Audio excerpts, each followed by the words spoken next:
Good morning everyone, welcome back to my बुकलो। तो आइए शुरू करते हैं अपने 21 दिसंबर का डेली करंट अफेयर्स का लेक्चर। चलिए क्वेश्चन नंबर 1 देखते हैं। क्वेश्चन नंबर 1 क्या है? क्वेश्चन नंबर 1 है, लिखा है आपका, which of the following company has launched India first mass segment flex fuel car. निम्नलिखित में से किस कंपनी ने भारत की पहली mass segment flex fuel car launch की? किसने की है?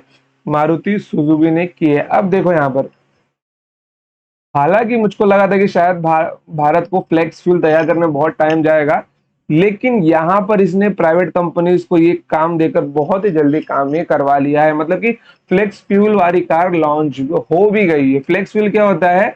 अगर आपको मतलब समझ लो, कोई अगर एक गाड़ी है तो उसके अंदर जो इंजन रहेगा वो फ्लेक्स, मतलब वो नॉर्मल नहीं रहेगा इंजन, उसके अंदर लगने वाला है फ्लेक्स इंजन। और फ्लेक्स इंजन में जो फ्यूल यूज होगा वो होगा आपका फ्लेक्स फ्यूल। फ्लेक्स फ्यूल को एक नाम और क्या है उसका? एक नाम है इथेनॉल, जो कि आपका बनता किससे है? जो कि आपका बनता है गेहूं से, फिर बाद में आपका राइस से बनता है, आपका मकाई से बनता है, और आपके और जो पराल वगैरह मतलब भूसा होता है उससे, और आता है आपका शक्कर, शुगर से। इन पांचों चीजों को मिलाकर आपका इथेनॉल बनाया जाता है। समझ गए? ओके। तो आने वाले टाइम में अगर फार्मर्स इनकी खेती करते हैं तो शायद ही बड़ी बड़ी कंपनीज उनसे डायरेक्ट उनका माल उठाएंगी। समझ गए आप लोग? तो ये एक अच्छा चांस है। फिर उसके बाद में अगर फ्लेक्स फ्यूल मार्केट में आता है तो इससे क्या होगा?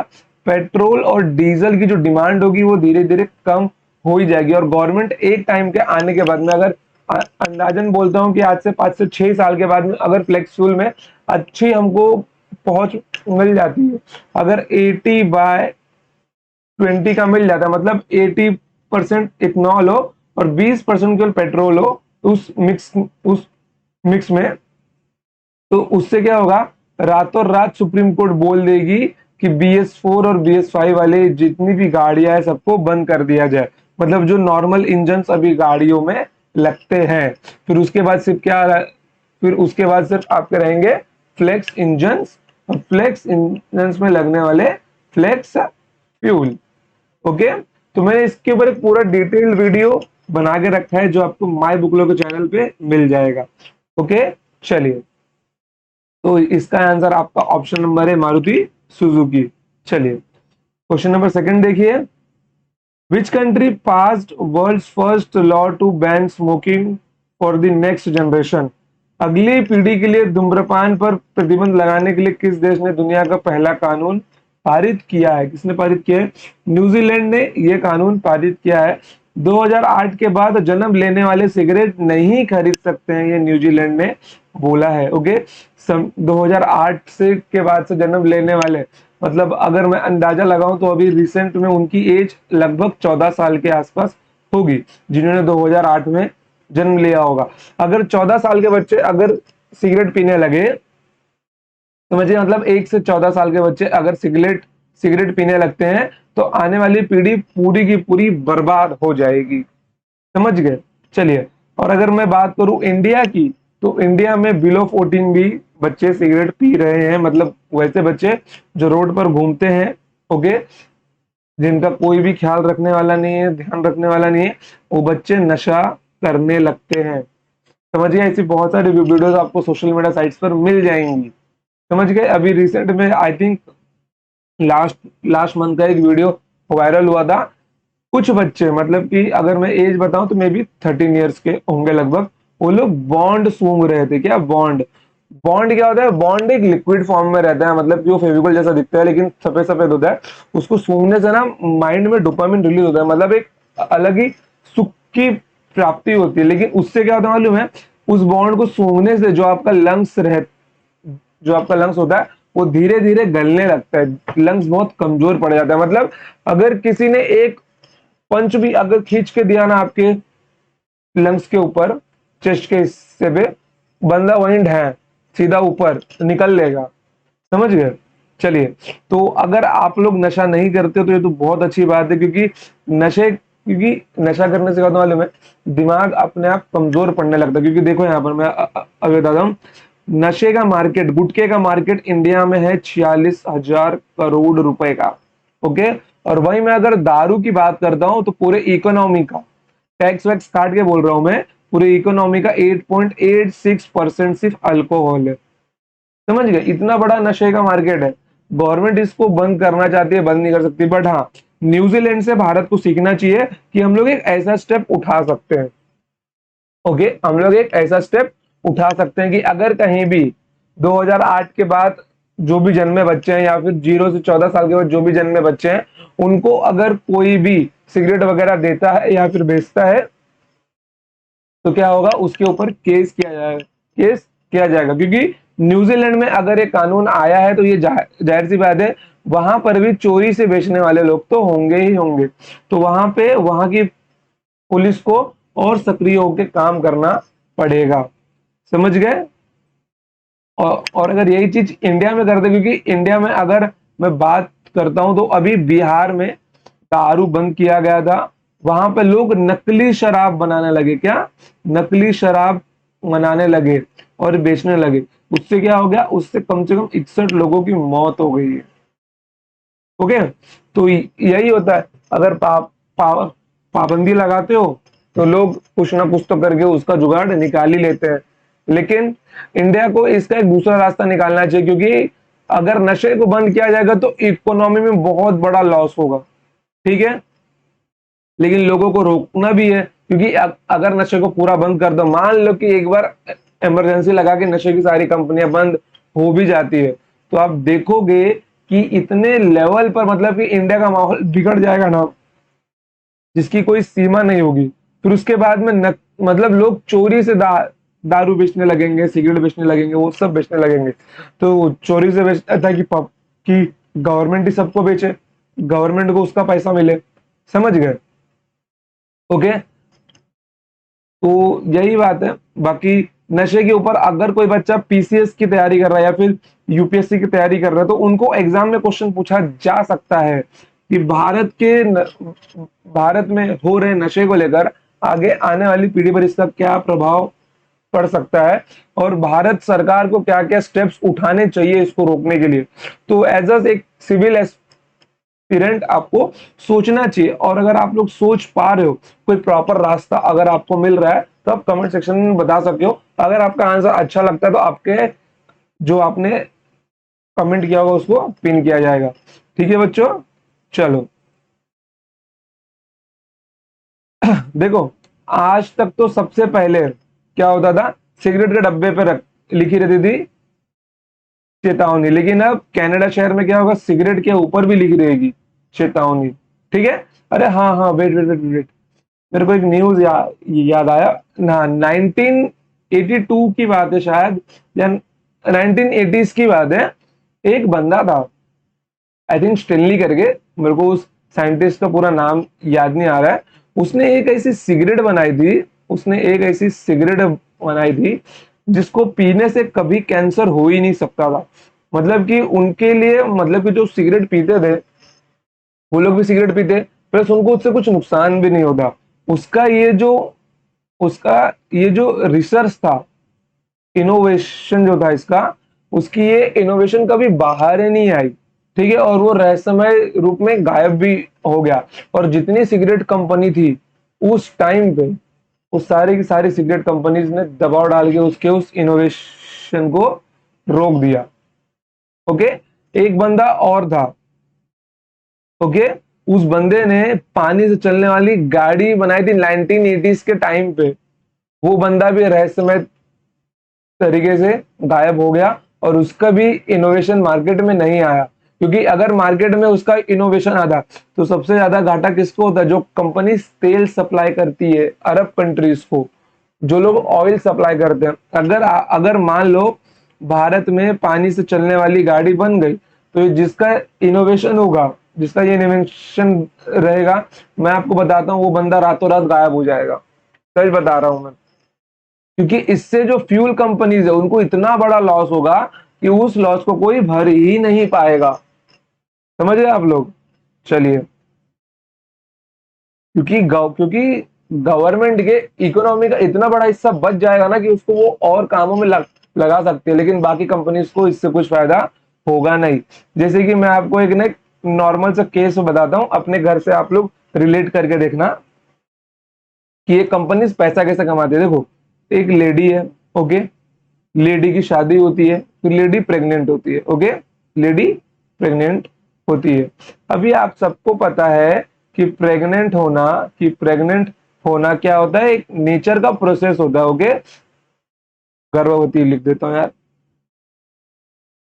कि प्रेग्नेंट होना एक नेचर का प्रोसेस होता है, ओके। लेकिन फिर भी आज का टाइम पे लोग इतनी सारी मेडिसिन खाती है। इतनी सारी मेडिसिन क्यों खाना है भाई? बीमार थोड़ी है वो प्रेग्नेंट हुई है। फिर भी वो लोग को दुनिया भर की दवाई शवाई पाउडर पाउडर देंगे और बोलेंगे लो तुम इसको खाओ। फिर उसके बाद क्या होगा? मोस्ट ऑफ द केसेस में क्या होता है? सिजेरियन होता है। देखो, डिलीवरी में दो टाइप्स की डिलीवरी होती है, एक नॉर्मल डिलीवरी और एक सिजेरियन डिलीवरी।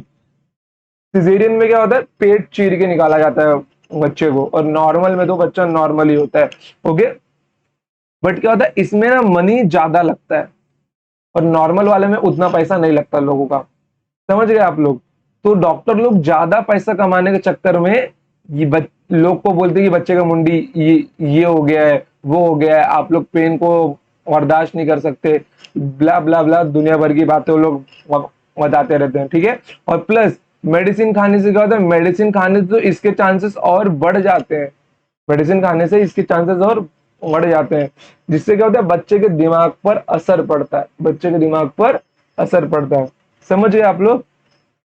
तो अगर आपके यहाँ पर कोई प्रेग्नेंट लेडी है या फिर आपके घर में ही क्यों ना हो, तो सिर्फ उसके ना खान पान पर ध्यान देना आपको, सिर्फ खान पान पर, कि वो अच्छी चीजें खाए, अच्छी चीजें देखे, अच्छी चीजें सुने। फिर उसके उसके बाद में क्या है, वो दिन भर मतलब कि थोड़ा काम उसको करते रहना चाहिए, उसको बैठना नहीं चाहिए। अगर वो इतना दो चीज करती है, प्लस उसके यहाँ का एटमोस्फेयर बहुत अच्छा है, अगर टाइम है तो उसको गाँव लेके निकल जाओ। समझ गए? एटमोस्फेयर बहुत ही अच्छा है, तो बच्चा बहुत ही हेल्दी पैदा होगा और नॉर्मल रूप से पैदा होगा। समझ गए? चलिए, देखो, कोविड परफॉर्मेंस इंडेक्स में रैंक कौन पे कौन है आपका? न्यूजीलैंड है। विश्व में सबसे पहले महिलाओं को वोट का अधिकार किसने दिया था? न्यूजीलैंड ने दिया था। आपने अगर मॉडर्न हिस्ट्री पढ़ी होगी तो ये आपको मालूम होगा ही होगा। संविधान की भाषा को सिंपल बनाने के लिए वो लोग नए रूप से एक छोटा सा ड्राफ्ट तो तैयार करने वाले कौन सा देश है? वो न्यूजीलैंड है। चलिए, अगला क्वेश्चन देखिए, where will be the India International Science Festival IISF will be held in the January 2023। जनवरी 2023 में भारत अंतरराष्ट्रीय विज्ञान महोत्सव IISF कहाँ आयोजित किया जाएगा? कहाँ पे किया जाएगा? मध्य प्रदेश में आयोजित किया जाएगा। साइंस फेस्टिवल 2023 भोपाल MP में किया जाएगा। चलिए बच्चों, तो थोड़ा सा जूम किया जाए, ओके। प्रवासी भारतीय सम्मेलन 2023 कहाँ पे होगा? सेम इंदौर, इंदौर मध्य प्रदेश में होगा, ओके। IOC मीटिंग 2023 कहाँ पे होगा? आपका मुंबई में होगा। 2023 रिपब्लिक डे चीफ गेस्ट कौन है? अब्दुल फताह अल सीसी। अब आपको बताना है कि ये महाशय कौन है, ओके, क्योंकि कोई छोटे मोटे इंसान तो रहेंगे नहीं है। ये कौन है, कहाँ से, पूरा डिटेल्स आप कमेंट सेक्शन में करना है। अगर डिटेल्स है तो मैं आपका कमेंट पिन करूंगा। देखो, मैं जो भी चीज लिखने को बोलता हूँ ना, उसके पीछे एक कारण होता है। मैं चाहता हूँ कि आप लोग थोड़ा गूगल करो, थोड़ा रिसर्च करो, खुद से कोशिश करो। समझ गए? चलिए, क्वेश्चन नंबर 4 देखिए, the 17th Asia Pacific regional meeting APRM of the International Labour Organization ILO was held in which country? अंतरराष्ट्रीय श्रम संगठन ILO की 17वीं एशिया प्रशांत क्षेत्रीय बैठक APRM किस देश में आयोजित की गई? कहां पे की गई? सिंगापुर में आयोजित की गई। चलो, सिंगापुर से रिलेटेड आपको मस्त बात है, बताता हूँ। सिंगापुर में पता है, सिंगापुर में घर से निकले हुए वेस्ट से, जो आप लोग डेली कचरा फेंकते हो, उस निकले हुए वेस्ट से सिंगापुर इलेक्ट्रिसिटी बनाता है। क्या बनाता है? इलेक्ट्रिसिटी बनाता है। अब क्या आपके मन में कभी ऐसा ऐसा सवाल नहीं आया, क्योंकि मैंने ये आपको पहले भी बताया है कि भारत इसको फॉलो करके इलेक्ट्रिसिटी क्यों नहीं बनाता? क्योंकि भारत में तो इतनी जनसंख्या, इतनी आबादी, तो बिजली कितनी बनेगी? देखो, ऐसा क्यों होता है? देखो, सबसे पहले सिंगापुर क्या करता है? सिंगापुर जितने भी उसके यहाँ पे सेंटर्स होंगे, वहां से वो वेस्ट को कलेक्ट करता है और जाके डंपिंग यार्ड में डंप करता है। फिर वहां में वेस्ट को सेपरेट किया जाता है, मतलब जो वेस्ट रिसाइकल होंगे उनको रिसाइकल किया जाता है, और जो नॉन रिसाइकल होंगे उनको वहां से लेके जाके कहीं शहर से दूर, ओके, किसी एक सुनसान जगह पे उसको बर्न किया जाता है, मतलब आग लगाया जाता है। अब वो जो फायर एनर्जी होती है, अगर फिजिक्स वाले बच्चे तो समझ पाओगे, उस फायर एनर्जी को इलेक्ट्रिकल एनर्जी में कन्वर्ट किया जाता है, ओके, इलेक्ट्रिकल एनर्जी में कन्वर्ट किया जाता है। फिर उसके बाद में उसके बाद में कुछ एशेस भी बचते होंगे, समझ के उसको पूरा बर्न करने तक उसका इलेक्ट्रिकल एनर्जी बनाया जाता है। अब ये जो इलेक्ट्रिकल एनर्जी बनाने में जो इतना कॉस्ट है, मशीन मशीनरीज लगती है, उसका कॉस्ट बहुत ज्यादा है, जो कि इंडिया उठा नहीं सकता है। इसके लिए इसके लिए इंडिया इसके ऊपर काम नहीं करता। हालांकि स्टेटमेंट तो यही है, बट मैं अगर आपको बता दूं कि सिंगापुर में वहां के नागरिकों को फ्री मेडिकल एड भी दिया जाता है, फ्री मेडिकल एड, समझ गए, फ्री मेडिकल एड भी दिया जाता है। वहां की एजुकेशन भारत से बहुत अच्छी है, ओके। मैं टॉप टॉप कॉलेजेस की बात नहीं कर रहा हूँ, ओके बच्चों। तो वहाँ की एजुकेशन भी इंडिया से बहुत अच्छी है, और वहाँ की इकोनॉमी इंडिया से नीचे है, मैं आपको यह भी बता देता हूँ। तो इंडिया को ना बहुत सारी चीजें दूसरे देशों से अभी सीखने की जरूरत है, क्योंकि हम लोग डेवलप्ड नेशन नहीं है, हम लोग डेवलपिंग नेशन है, समझ गए। अभी तो रिसेंट में इंडिया ने न्यू एजुकेशन पॉलिसी के ऊपर जो एक न्यू लिटरेसी प्रोग्राम बनाया है, उसके लिए वो 1037.90 करोड़ रुपीस खर्च करने वाली है, मतलब 1037 करोड़ रुपए खर्च करने वाली है, समझ गए। यहाँ पर 0.90 भी ना 90 लाख के बराबर होता है, ठीक है बच्चों।